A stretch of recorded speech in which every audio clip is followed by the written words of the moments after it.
am Dean Linke, and welcome to Wickman Soccer Park, a Sunday evening game here, the first of the season for the Carolina RailHawks. As always, I'm joined by the head coach, Schweitzer, for the pregame show. And Scotty, you say Rochester Rhinos, it's got to bring back a lot of good memories for you. Yeah, I had a good time there, but I'm not a part of them anymore, so I don't really think about them. I don't care about them. That was a time in my life when I was a player, and now I'm a coach, so all I think about is Carolina RailHawks. All right, well, let's talk about the Carolina RailHawks. You know the deal. Minnesota with a shocker over Charleston yesterday, 4-0 win. Basically means, it doesn't technically mean you got to win all 3 games because you have the tiebreaker against them, but it sure would make you feel a little better. Yeah, we want to win all 3 games getting into the playoffs. You know, we want to go in hot and strong, and we're ready to play tonight. And you know what? I'm going to take it over here right now because okay. I got a lot to going on, and I love this team. I love this team that we put together. You know, and it might take another year before we're championship caliber, no doubt about it. But I need our fans and everybody that supports us to realize that it's a process. You know, we can go out and spend a lot of money and bring in really high caliber players that don't care about the community and don't care about what we're trying to build. It's not going to happen overnight here. It has to take a little bit. You know, it didn't happen overnight in Rochester. An old 10-year-old team, you know, their first 2 years they struggled. Right. You know, we made the playoffs, we made the semifinals, that's great. We always want to win everything. But we took a lot of guys, veteran guys from last year, and we let them go because we want to build something for the future. So we went out and got a whole bunch of young guys. And in the beginning of the year we did well, we were unknown. Then as the veterans in the league watched us on film and saw how we played, they adapted. And we don't have a lot of players to come off the bench all the time, you know, not offensive, we're more defensively off the bench. So when we got behind, it hurt us, especially in July. And then now back in August, and the games mean stuff, and our younger players that we've needed so much from, they are putting it in. They have learned, in 1 year they have learned. So next year, how good are we going to be? And the year after, and I mean, we're going to make it into the playoffs. I'd almost guarantee it, but that'd be silly. Right. But we're good. Yeah. You look at our last 6 games. I mean, how many goals have we scored? A lot of With goals. the addition of Ronald too, Cerritos, you know, he won't be in the lineup tonight, but what he brought, maturity, and then also some of our younger guys are Latin, and his maturity as a Latin player who's made it in the league, who's come across from, you know, coming from El Salvador into the United States and getting a home and doing it. And Matty Watson, I mean, you look at our team, and, you know, we have a few places. Last year we had to change a whole bunch of things. We had to go out and get a whole bunch of things. This year, we went out and got them.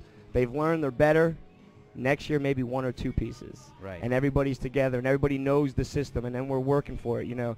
It's not a team that's been around a long time, so we're building it from scratch, you know. Right. And we just need everybody to believe in each other. Right. It took us a while to do that on the field, and we need the fans to. I understand the fans want it to be boom overnight. Yeah. But let's be realistic. That's not going to happen. Right. But we sit here in this ACC land, and we can pick and choose our pieces after this, and we can go forever and ever, 20 years down the line, you know, 10 years down the line. Mm-hmm.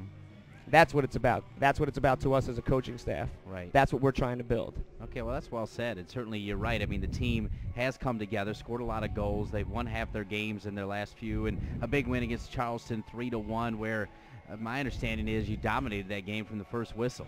Yeah, I mean, the boys, Seattle, we played really well. You know, we gave up some silly goals defensively, which was a lack of experience. We've learned from that. You know, we talked to Santi about his back post marking. You know, we found a group of guys that really mold well together. That's not going to happen. You know, now we have a system and a way where to start, and then we go at them. And, you know, Martin and Santi and Watson and Dan and Diallo up top, and Capono finally back in his spot, and Caleb completely healthy, and Frankie we able to slide in. And everybody looked at our trade probably and said, Eddie Gutierrez, I never even heard of this kid. Yeah. But his position has changed us dramatically.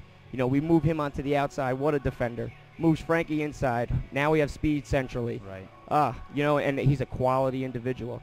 And that's what I'm saying. You know, we're built not just on how good they are on the field, but how good they are as people. Right. I mean, we have 7 guys shave our heads for children cancer yesterday. Right. You know, you don't get that in any other sport. Right. You don't. Yeah, no, you don't. You know, we got the Hurricanes here. We got the Durham Bulls here, but we were the only ones there. Yep.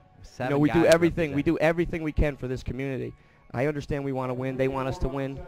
Be patient with us. Right. Believe in us. Okay. When we know they believe in us, it'll make us even play that much harder. Right. That makes sense. That makes sense. Well, I guess a couple final questions, though, along those lines. You mentioned about Cerritos. It was interesting hearing you talk about his maturity. With him out, you know, and it puts Watson back in there. What do you say to Matt Watson? You know, he's done it all year for us. You know, he's been fighting injuries. Nobody even knows this except for us. We don't put it out there. We're not a league where you have to report all your injuries. He's been fighting a hamstring since probably week 2 since he's gotten here.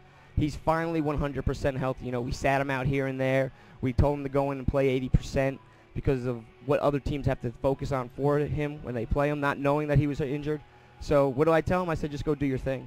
Just do your thing. Okay. You know, you got Capono sitting behind you. Now his role is defined. Right. Your role is defined.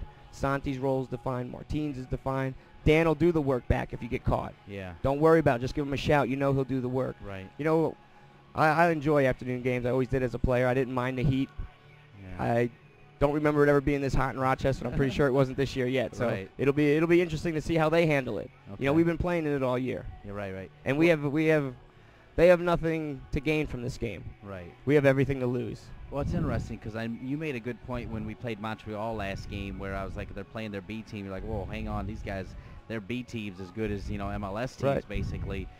Rochester's doing the same thing. That means they've got guys that are hungry. How does that affect the game? Yeah, that's what I'm saying. They're hungry, but they're also starters from other teams, you know. Right. Marcina, come on, he's started. Yeah. Granted, he's been in 2 years. He's been on 5 different teams, but no slouches. Right, Gregor's You know, in there. right, Gregor's in there. He's a starter. He's an all-league player. So these guys, that's what I'm saying. Montreal has that ability. Rochester has that ability. And next year, Rochester will get rid of a lot of guys and bring a whole bunch of new guys in. We don't want to be doing that as an organization. Good point. We want to bring in guys that want to be here and Yeah, want to be part of build the it and community want to too, build right. it and want to build it and make it special and come back 10 years from now when they're retired and talk to the young guys and tell them what they went through. You know, I think for one, not that we wanted to lose, but we had to go through this as a group, as an organization, to make us humble and to realize how great it's going to be when it finally comes. And it's not going to be long before it gets here. Right. There just has to be a little faith.